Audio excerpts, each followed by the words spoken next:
DCB മീഡിയയുടെ പുതിയൊരു വീഡിയോയിലേക്ക് സ്വാഗതം. ഇന്ന് മെയ് 24 ഞായർ. ഇന്നും തുടർന്ന് വരുന്ന ദിവസങ്ങളിലും നിങ്ങൾ അറിഞ്ഞിരിക്കേണ്ട പ്രധാനപ്പെട്ട വാർത്താ അപ്ഡേറ്റുകളാണ് ഷെയർ ചെയ്യുന്നത്. ചാനൽ ആദ്യമായി കാണുന്നവർ സബ്സ്ക്രൈബ് ചെയ്യുക.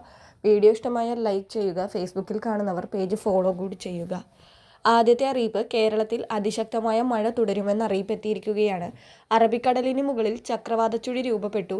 ഇതേ തുടർന്ന് മെയ് മാസം 26 വരെ ഒറ്റപ്പെട്ട ശക്തമായ മഴയ്ക്കുള്ള സാധ്യതയാണ് കാലാവസ്ഥാ പ്രവചന കേന്ദ്രങ്ങൾ വ്യക്തമാക്കുന്നത്.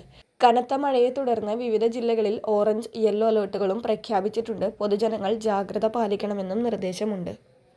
അടുത്ത അറിയിപ്പ്, സംസ്ഥാനത്തെ സ്ത്രീകൾക്ക് KSRTC ബസ്സുകളിൽ സൗജന്യ യാത്ര അനുവദിക്കുമെന്ന് ഗതാഗത മന്ത്രി CP ജോൺ വ്യക്തമാക്കിയിരിക്കുകയാണ്. 2026 ജൂൺ 15 മുതൽ പദ്ധതി ഔദ്യോഗികമായി നിലവിൽ വരും. സംസ്ഥാനത്തെ മുഴുവൻ സ്ത്രീകൾക്കും ഈ സേവനം ലഭ്യമാകും. ജൂൺ 15 മുതൽ പദ്ധതി ഔദ്യോഗികമായി നിലവിൽ വരും. സംസ്ഥാനത്തെ മുഴുവൻ സ്ത്രീകൾക്കും ഈ സേവനം ലഭ്യമാകും. പ്രത്യേകിച്ച് ജോലിക്ക് പോകുന്ന സ്ത്രീകൾക്ക് ഇത് വലിയ സാമ്പത്തിക ആശ്വാസമാകും. ഏതൊക്കെ തരം സർവീസുകളിലാണ് സൗജന്യം അനുവദിക്കേണ്ടതെന്ന കാര്യത്തിൽ അന്തിമ ചർച്ച നടന്നു വരികയാണെന്നും മന്ത്രി വ്യക്തമാക്കി. അടുത്ത അറിയിപ്പ്, മെയ് 25-26 തീയതികളിലായി സ്റ്റേറ്റ് ബാങ്ക് ഓഫ് ഇന്ത്യ ജീവനക്കാരുടെ സംഘടന പ്രഖ്യാപിച്ചിരുന്ന രാജ്യവ്യാപക പണിമുടക്ക് മാറ്റിവെച്ചതായി ബാങ്ക് അറിയിച്ചിരിക്കുകയാണ്. ആ ദിവസങ്ങളിൽ എല്ലാ SBI ശാഖകളും സാധാരണ നിലയിൽ പ്രവർത്തിക്കുമെന്ന് ബാങ്ക് ഉപഭോക്താക്കൾക്ക് ഉറപ്പു നൽകി. സ്റ്റാഫ് ക്ഷാമം, സ്ഥിരം ജോലികളുടെ ഔട്ട്സോഴ്സിംഗ്, പെൻഷൻ സംബന്ധമായ പ്രശ്നങ്ങൾ, ജീവനക്കാരുടെ വേതന പദവി സമത്വം തുടങ്ങിയ വിവിധ ആവശ്യങ്ങൾ ഉന്നയിച്ചായിരുന്നു SBI സ്റ്റാഫ് ഫെഡറേഷൻ സമരാഹ്വാനം നടത്തിയത്. അടുത്ത അറിയിപ്പ്, പെരുന്നാളിനോടനുബന്ധിച്ച് സപ്ലൈകോ 10 സാധനങ്ങൾ അടങ്ങിയ ബക്രീദ് സ്പെഷ്യൽ കിറ്റ് ഒരുക്കിയിട്ടുണ്ട്. സപ്ലൈകോ വിൽപ്പനശാലകളിൽ 26 വരെ കിറ്റ് ലഭിക്കും. 1101 രൂപയുടെ ഭക്ഷ്യസാധനങ്ങളാണ് 850 രൂപയ്ക്ക് നൽകുന്നത്.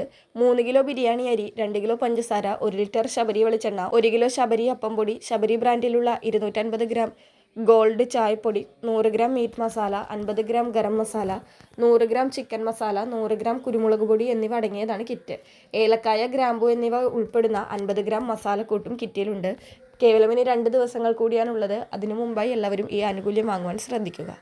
അടുത്ത അറിയിപ്പ്, സംസ്ഥാനത്തെ സാമൂഹിക സുരക്ഷാ ക്ഷേമനിധി പെൻഷനുകളുടെ വിതരണ നടപടികൾ മെയ് 25 തിങ്കളാഴ്ച മുതൽ ആരംഭിക്കും. ഗുണഭോക്താക്കളുടെ എണ്ണം സേവന പോർട്ടലിൽ നിന്നും പഞ്ചായത്ത് ഡയറക്ടറേറ്റിൽ നിന്നും കൃത്യമായി ലഭ്യമാക്കിയ ശേഷം ലിസ്റ്റ് പ്രകാരമായിരിക്കും ധനവകുപ്പ് തുക അനുവദിക്കുക. കൂടാതെ ചൊവ്വാഴ്ചയാണ് സർക്കാരിൻ്റെ കടമെടുപ്പ് നടപടികൾ നടക്കുന്നത്. തുക അനുവദിക്കുന്നതുമായി ബന്ധപ്പെട്ട ഔദ്യോഗിക ക്രമീകരണങ്ങൾക്ക് സമയം ആവശ്യമുള്ളതിനാൽ തിങ്കളാഴ്ച തന്നെ എല്ലാവരുടെയും അക്കൗണ്ടുകളിൽ പണം എത്തിച്ചേരണമെന്നില്ല. വരും ദിവസങ്ങളിൽ, അതായത് ചൊവ്വ, ബുധൻ അല്ലെങ്കിൽ വ്യാഴമായിരിക്കും പൂർണ്ണതോതിൽ വിതരണം നടക്കുക. ബാങ്ക് അക്കൗണ്ടുകളിൽ തുക ലഭിക്കുന്നവർക്കായിരിക്കും ആദ്യഘട്ടത്തിൽ തുക ലഭിക്കുക. പിന്നീടാണ് വീടുകളിലേക്കുള്ള പെൻഷൻ വിതരണം ആരംഭിക്കുന്നത്. പെൻഷനിൽ കേന്ദ്രവിഹിതമുള്ളവർക്ക് 200, 300, 500 എന്നീ തുകകൾ കുറഞ്ഞായിരിക്കും ആദ്യഘട്ടത്തിലെത്തുക. പിന്നീട് നിശ്ചിത ദിവസങ്ങൾക്ക് ശേഷം ഈ തുക അക്കൗണ്ടുകളിലേക്ക് എത്തുന്നതാണ്. വളരെ പ്രധാനപ്പെട്ട ഈ വാർത്താ അപ്ഡേറ്റുകൾ മറ്റുള്ളവർക്ക് കൂടി ഷെയർ ചെയ്യുക.